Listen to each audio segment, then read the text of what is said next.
தனுசு ராசியில் பிறந்த உங்களுக்கு உங்களுடைய 4ஆம் இடத்துல 4 கிரகங்கள் இருக்கிறது. இந்த வாரம் ரொம்ப கவனமாக இருக்கணும். ஒரு பக்கம் 4ஆம் இடம், நீங்கள் என்னெல்லாம் வாங்கணும்னு ஆசைப்பட்டீங்க, வீட்டு உபயோகப் பொருட்கள் வாங்கினீங்கன்னா வாங்குவீங்க. வண்டி வாகனம் வாங்கணும்னு நினைக்கிறவங்களுக்கு அதுக்கான வாய்ப்புகள் சந்தர்ப்பங்கள் உருவாகும். அது இல்லாமல் கடன் வாங்கி பெரிய லெவலில் நகைகள் வாங்குறது, நல்ல ட்ரெஸ் மெட்டீரியல்ஸ் வாங்குறது, இதுக்கெல்லாம் சந்தர்ப்பங்கள் உங்களுக்கு நிறையா இருக்குது. பட் உங்களுடைய 4ஆம் இடத்துல கிரகம் இருக்கிறது வாழ்க்கையில் எல்லாம் இருந்தாலும் இல்லாத போலான சூழ்நிலைகள், எல்லாத்துலேயுமே ஒரு திருப்தியற்ற மனநிலை என்பது இருக்குது. இந்த வாரத்தில் உங்களுடைய தனிப்பட்ட பர்சனல் லைஃப்பை, அந்தரங்கமான வாழ்க்கையை பற்றி யார்கிட்டையும் பெருசாக பேசாதீங்க, டிஸ்கஸ் பண்ணாதீங்க. இதெல்லாமே நீங்கள் ரொம்ப கவனமாக இருக்கணும். அது மட்டும் இல்லை, இந்த வாரத்தில் நீங்கள் எவ்வளோ உயர்ந்த பதவியில் இருந்தாலும் அதிலெல்லாம் உங்களுக்கு ஒரு சாட்டிஸ்ஃபைடு என்பது இருக்காது. அதே மாதிரி நீங்கள் பிஸ்னஸ் பண்ணாலும் சுமாராக தான் இருக்குது. இந்த வாரத்தில் உங்களுடைய வேலையில் நீங்கள் கான்சன்ட்ரேட் பண்ணுங்கள். நீங்கள் பார்க்குற வேலையை விட்டு வேண்டிய காலம் அல்லது வெளியேற்றப்படுவதற்கான சூழ்நிலைகள், அல்லது உங்கள் வேலையின் நிமித்தமாக நீங்கள் லீவ் போட வேண்டிய சூழ்நிலைகள், அது அத்தனையும் இந்த வாரத்துலேயும் உங்களுக்கு இருக்குது.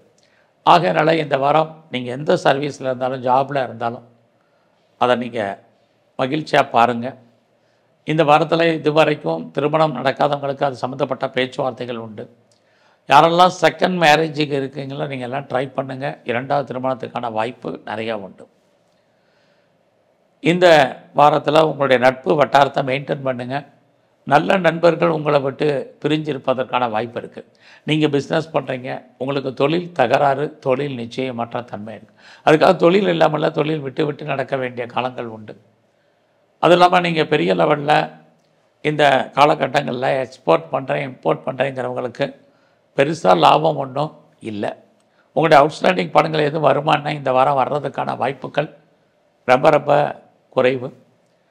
ஆக இந்த வாரம் நீங்கள் ஏதாவது கலைத்துறையில் இருந்தீங்கன்னா பெருசாக ஒன்றும் புகழ், வருமானம், சம்பாத்தியங்கள் இல்லை.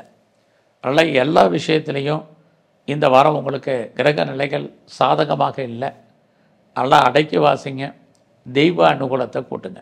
இந்த வாரம் உங்களுடைய இஷ்ட தெய்வம் எதுவாக நல்லா கும்பிடுங்க. அது இல்லாமல் நீங்கள் ஆஞ்சநேயரை வழிபாடு பண்ணுங்கள், ரொம்ப முக்கியம்.